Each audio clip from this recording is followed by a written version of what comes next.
Hello and welcome back to the Dune Minute Podcast, your place to dive deep, minute by minute, into the cinematic adaptation of Frank Herbert's world of Dune. As always, I am one of your hosts, Zach. And I'm John. And we are back on a lovely Monday again. We are feeling good. How you feeling, man? It's finally like fall weather here. Like this past week was true fall weather where it was down in like the 30s at night and shit. Mm-hmm. I'm just fucking... I made the mistake. This is my time of year, baby. It's dark at 6:30. Let's go. I made the mistake of sleeping with my bedroom window cracked on the night that it got really cold. Yeah. And woke up that next morning with a bad case of sniffles. So that thankfully passed within the day. But it was. Yeah. I'm very happy. Did my fall cleaning this yesterday, really. Got my purge of clothes out, so we are ready. In the downtime before this, we were talking about how you just had a panic moment and went through your closet and just I was feeling claustrophobic, man. The walls were moving in or closing in on me. I just got rid of everything. And I normally do the whole like winter swap of clothes. I have my like jeans and all my winter stuff in a bin underneath my bed, and they got to go into the drawers, and the summer stuff goes into the bin. Yeah, you take all your sundresses and you put them in storage for absolutely. The winter. They're not a practical dress for the winter time. Oh, so I had to bring out the mink coats, fake mink, of course. I don't know. You seem like a real mink kind of person. I am actually excited to get the alternative down comforter out. Yeah. Right now I'm still using the summer quilts, which is fine for now, but in the next month or so, that down comforter's coming out. Oh boy. You're going to have to like peel me out of bed. Soul's going to be just glued to that thing. Oh yeah. Well, he already is glued to his couch comforter now. That's true. Yeah. I did forget about his couch comforter. Well, what do you say we pick back up where we left off last week? Yeah. We had an interesting end of the last week's, or to Friday's episode last week, where it was one of the few ones where we're kind of caught in the middle of some action. Yeah. Why don't you give us a recap? So last week, just recap in general. Yeah. Paul decided that the best thing to do when finding drum sand was to continue stomping on it as loud as he possibly could, whipping up the fervor of a nearby sandworm, Shai-Hulud himself, who then chased Paul and Jessica across open desert, running without, Jessica ran without problems. Paul tripped and fell. And then they get to the rocky edge, stand 3 feet into the rocky edge, and then just watch Shai-Hulud come out of the sand. One thing I forgot to mention last week, this is our last time that we see Shai-Hulud in this movie. We see him a little bit at the end. I'm wrong. You're right. Holy shit. Cut that out. Okay. Off into the distance. That's right, because we do see a sand rider or a worm rider. Cut that out. Okay.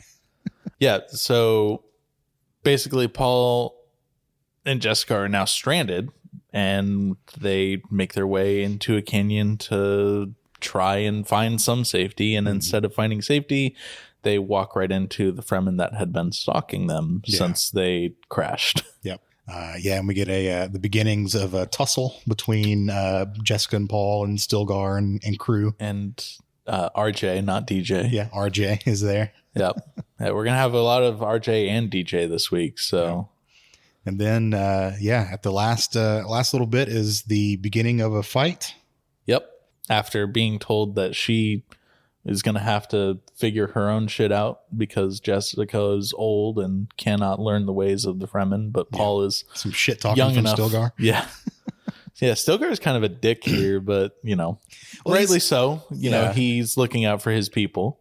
He's like so blasé about everything. I love it. I don't know if that was written in or if that's just Javier Bardem himself. Yeah. I think Javier Bardem was I've said this about most casting roles. I think he was a perfect cast role for Stilgar. Yeah.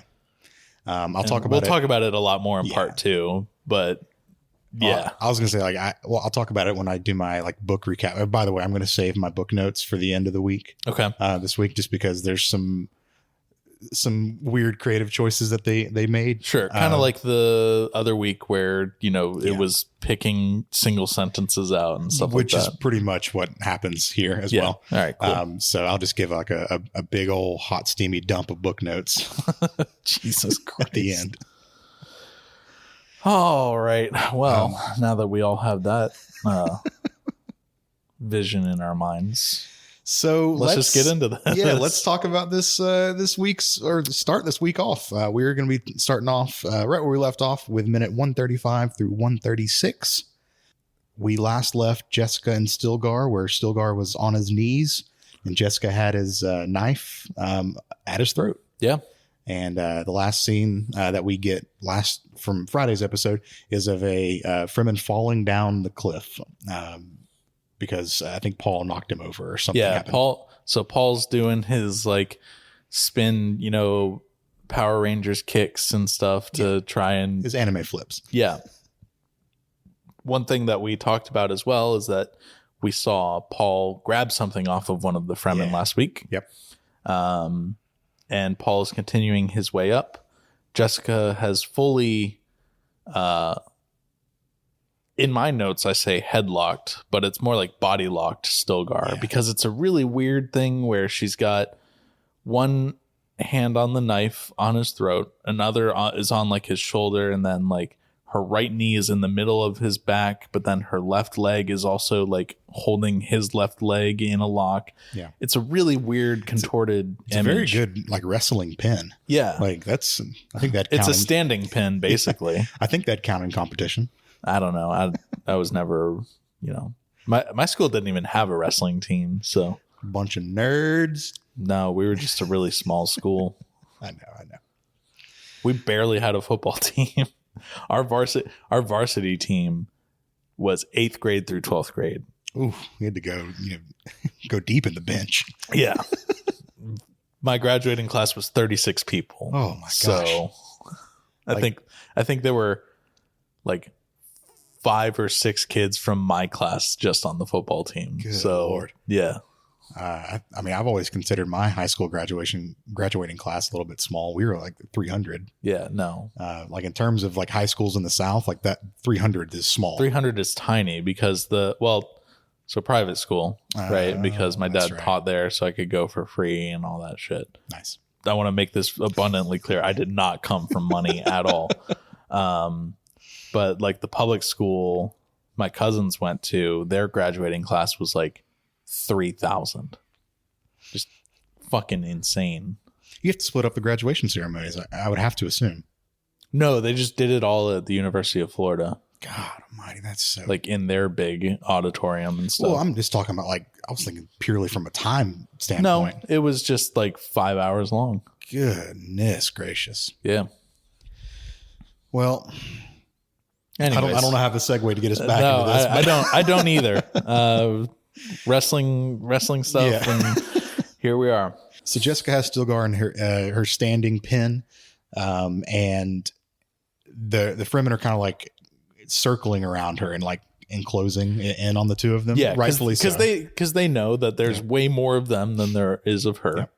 Yeah. There's a line. I know I said I'll talk about books at the end, but there's a line from later in the books where Stilgar is talking to Jessica and says, you could best any one of us, but you will not take us if we're united. Yeah. You can't beat a group of us. So that's Jessica probably knows that very clearly here. Sure. I mean, the Bene Gesserit had only spent thousands of years sprinkling propaganda and shit on this planet. So yeah. And Stilgar barks a command at them and says, "Back, you dogs."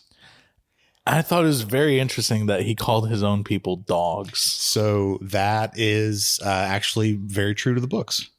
Okay. He is a snarky bitch in the books. He's a sassy bitch. Anything that's just the Fremen culture. They're rough and tumble, and they're like that with each other, I guess. Yeah. I thought this line was interesting because that is also what Duncan says to the Harkonnen guards as he's stealing the ornithopter. In the movie, he says, "To hell, you dogs." Oh, okay. Yeah. Well, I wonder if that's something that he picked up from the "you dogs" thing. Yeah, from Stilgar, because we Maybe. know that Duncan spent time with them beforehand. Sure. Whether it was intentional or not, I love that little bit of continuity that we get between them. Well, we're going to talk next week more about things that people pick up from other people. Yeah. Yep. But it's a nice little through line. Breadcrumb. Yeah.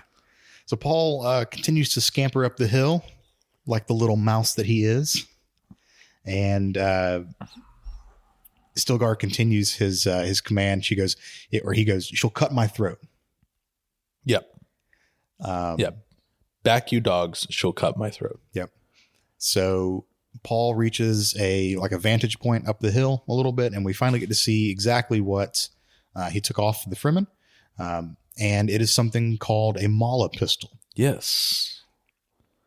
A Mala pistol is, I'm reading straight from the Dune wiki here. Yeah. It's only like a paragraph, so I was like, I'll just read what they got. I was going to ask if the encyclopedia had anything about the Mula pistol. Yeah, yep, they do. So before I read this definition, or no, I'll just get into it. A Mala pistol is a handheld weapon used to fire poison darts. It's got a range of approximately 40 meters, and they are a spring-loaded mechanism. This isn't the first time we've seen one of these either. Is it? I was trying to think if we've seen one before. Yeah. Dr. Yue. Did we actually see the gun? Yeah. Oh, okay, cool. I did not even think about that. All right, cool. Then yeah, that's what he was using as well. Yeah. Gotcha. And I would assume the Sardaukar that tried shooting a dart at Duncan, Idaho was also using a Mala pistol. Or a variant thereof. Yeah. Sure. Because we see Duncan deflect the dart, and it's the same dart that Yue shoots at Leto. Yeah. So one would assume. That's fair. No, very fair.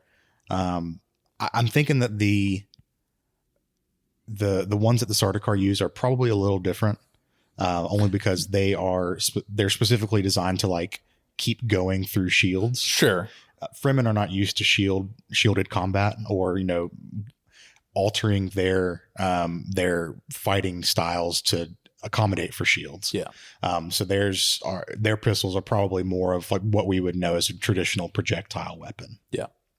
I do love how he just folds, Paul just unfolds it and everything. It's very, very sci-fi. Yeah. Yeah. I mean, it's compact, but not though, because there are pistols that you can unfold and fold down like that as well. Yeah. Yeah. So that brings me to what I think, at least upon when I was writing these notes, is a little bit of a continuity error that I noticed. Did you also notice this? I think I know where you're going, but I want to know where you're going first. All right. So when Paul crouches down, before and he starts to unfold the gun, his face mask is down, hanging on his chest. Correct. The camera cuts to the gun as he folds it out to give a close up on the gun, and then pans back up to his face when he starts to take aim. And when we pan back up, his face mask is fully on his face. So, yep, that's not the continuity error that I was thinking of. Oh, good. Well, we have two then. Yeah. A little bit later on, I may contradict or there's a scene where I was like, maybe it's not, but I'm pretty sure that this was a little bit of a continuity error here. Yep. Can we talk about yours now, or is it? Mine is more obvious later on in the week, right. We'll get to that when it's incredibly obvious. Okay. Cool. And I want to apologize to the viewers. I did last week's and this week's thumbnails last night when I was doing all of my notes, or yesterday afternoon when I was doing all my notes and everything. Mm-hmm. There's 10 episodes of just dark thumbnails. That's what this movie is, man. So sorry. I'm doing the best I can with what I got here. You just got to start hand drawing them or something. I thought about playing around with the brightness levels and stuff, but the problem is if you start making them too bright, then you get like even with the Blu-ray copy that I have, like it's so difficult to not have it become so grainy when you brighten it up. So it's like, I mean, it's already balanced for a very specific look. Yeah. Doing any kind of like further editing will lead to like artifacts and all that kind of stuff. So not great. And my artistic and graphic design skills mostly involve taking screenshots and putting my overlay that I had made over the screenshot for the thumbnail, or drawing stick figures or dicks. So working with what I got here. There you go. So back in the action, Stilgar is, he looks up at Jessica and goes, "Why didn't you say you were a weirding woman and a fighter?" This is a new term for us. Yes. We've not heard this term weirding woman before. And I want to talk about the weirding way, as it's known, what that is. And I also want to talk a little bit about the Lynch movie and how they interpreted this concept of the weirding way, because I don't like it. We talked about the weirding way a little bit very early on. I think when we were introduced to Jessica and the Bene Gesserit. So like episode 5 or 6. That is an eternity ago. Yeah. So let's kind of recap that a little bit here. So from the Dune wiki, shout outs to the editors of the Dune wiki. Of course. Real ones. The weirding way is a form of movement heavily influenced by prana bendu physical and psychological training.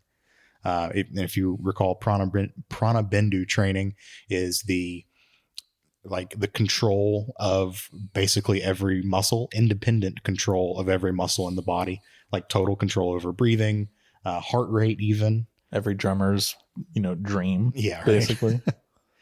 It was initially developed to use by the Bene Gesserit and later became important elements of the Fremen hand-to-hand combat during Paul's jihad.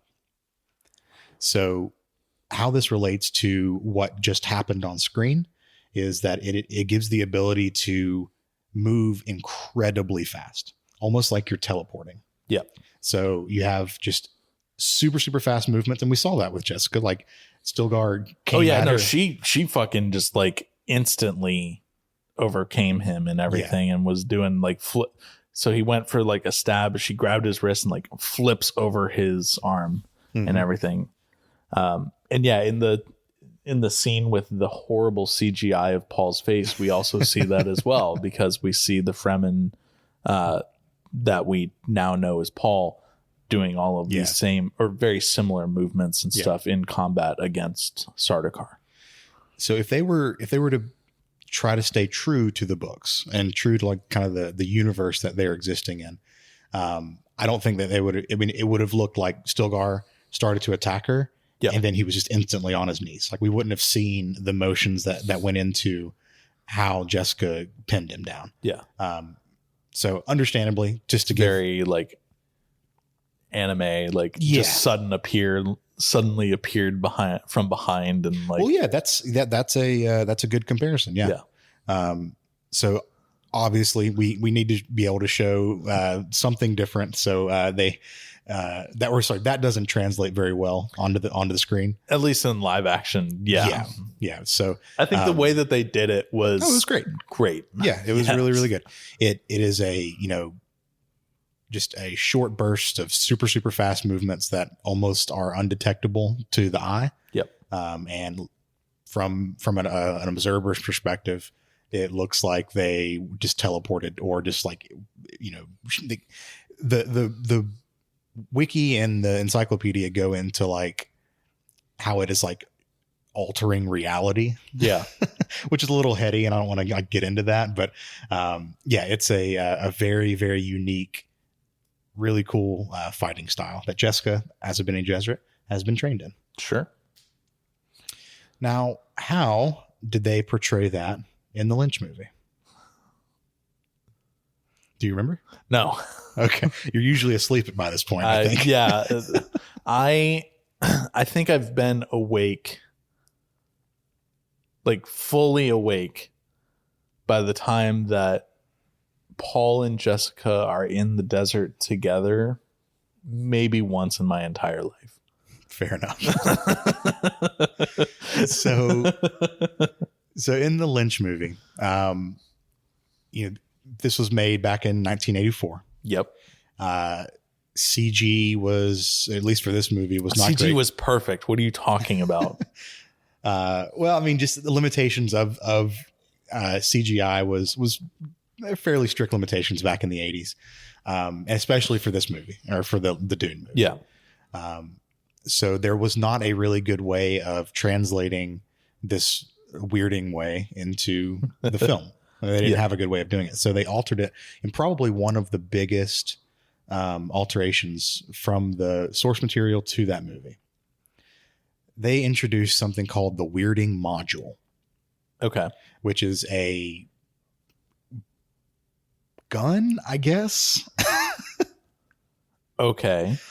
But it is a gun that is activated by words. And different words. I love the Lynch film. I love how fucking weird it is. It's so crazy. I'll let me read you what the wiki has to say about this, the weirding modules from Lynch's movie. It says, in David Lynch's Dune, the weirding module is a sonic beam weapon that translates certain specific sounds into attacks of varying potencies. These devices are not present in the original novels by Frank Herbert. So as they're like learning how to use these weirding modules, they're trying out different words to see which ones create different attacks and whatnot, and like ass. Yeah, right. It's like a very weird Siri on your phone. So they find that the word Muad'Dib, which will become a lot more familiar with in the next movie. Yeah. It's Paul's name. That when he gets into it's one of Paul's names. Of Paul's names. Yes, thank you. Paul Usul Muad'Dib Atreides. Yeah. That has like a particularly potent attack that comes out of the weirding module. Of course it does. Yeah. And that leads Paul into saying the line from the book, which has a completely different context in the book than it does in the Lynch movie. But it's one of my... Whoa. You mean to tell me that there's inconsistencies and... Well, it's one of gross inconsistencies, I should say, because there's inconsistencies in this movie, but yeah, they took a lot of liberties in that movie. But it leads him to say the words, "My name is a killing word." And it has a completely different context in the Lynch movie than it does in the movie. Yep. And it really subtracts from the seriousness of everything, which up until that point had been a very serious movie. This absolutely had. So with if you look at the the props that they used, it almost looks like a like a Hasselblad medium format camera. Do you know what those look like? Yeah. It looks like one of those that they just kind of hold out and shout Muad'Dib, and it goes pew. It's so dumb. Oh god. So yeah, that's how they interpret the weirding way. And I don't like it. It makes me laugh, but I'm like, this is so dumb. This is so wrong. Yeah. Well, I think Denis Villeneuve did a good enough job with interpreting the weirding way here. Yeah, So Stilgar calls it out.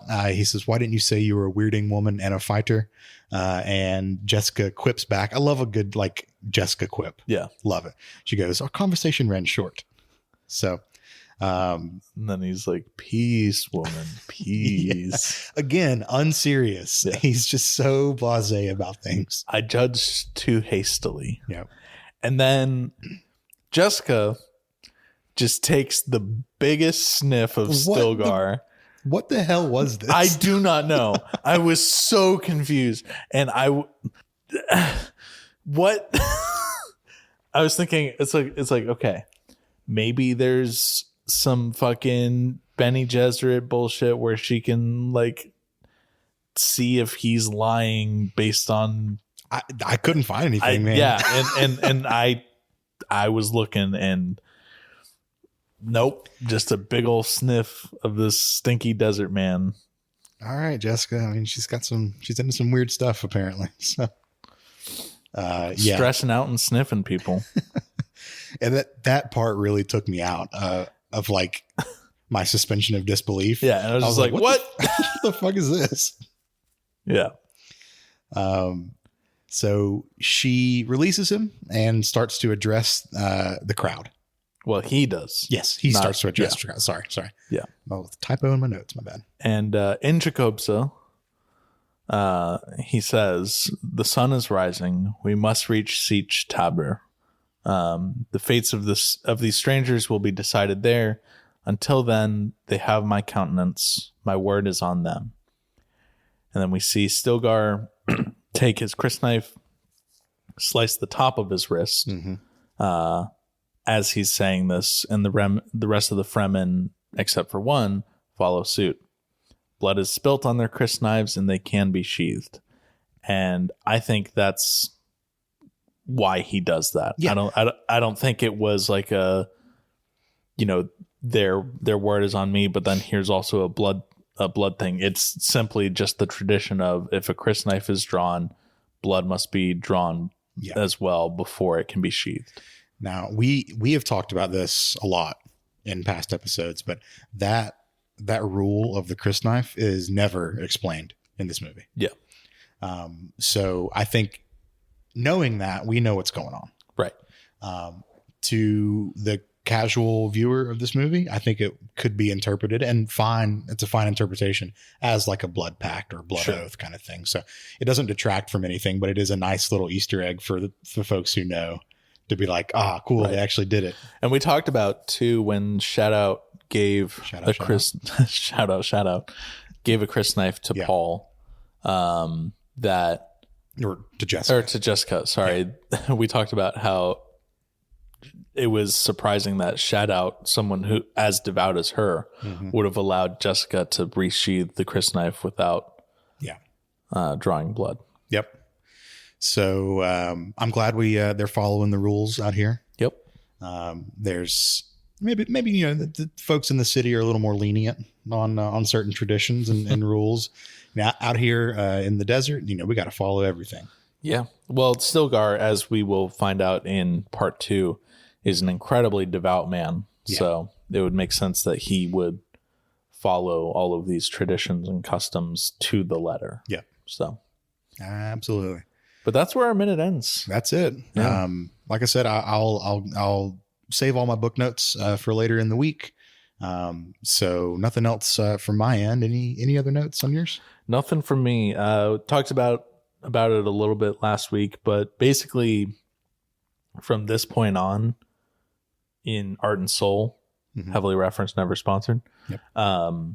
The only discussion that remains is mostly on things that we've already talked about, with the creation and the inspiration and design of the still suits for this movie. Yeah. And actually how some of the decisions from the Lynch film were important for the creation of the still suits for this film and everything. But it's more just like character biographies of Gotcha. Okay. Stilgar and Jameis and Chani, things that we've already talked about or will talk about this week. So okay, cool. Yeah, I'm sure there's still useful information in there.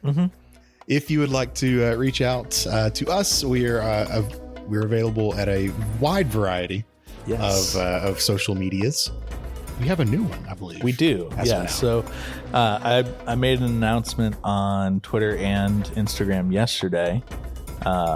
But we are also now on Blue Sky because Elon Musk is trash, and Twitter is trash. I hate it so much there. I'm happy to say that I have a Twitter account. You do, because it follows mine. Yeah, but like I have never used it for anything. No. Regardless, you can find us on Blue Sky, duneminute.bsky.social. If you just search at Dune Minute, you'll also find us there. Okay. Cool. On Instagram, we are the Dune Minute because that's what Zach set it up as, and I never wanted to actually change it. On Twitter, we are at Dune Minute, and you can email duneminute@gmail.com if you'd like to get in touch with us that way. Yeah. Otherwise, we will be back tomorrow with a Tuesday episode, talking a little bit more about what's going on in this canyon. All right, cool. We'll see you then.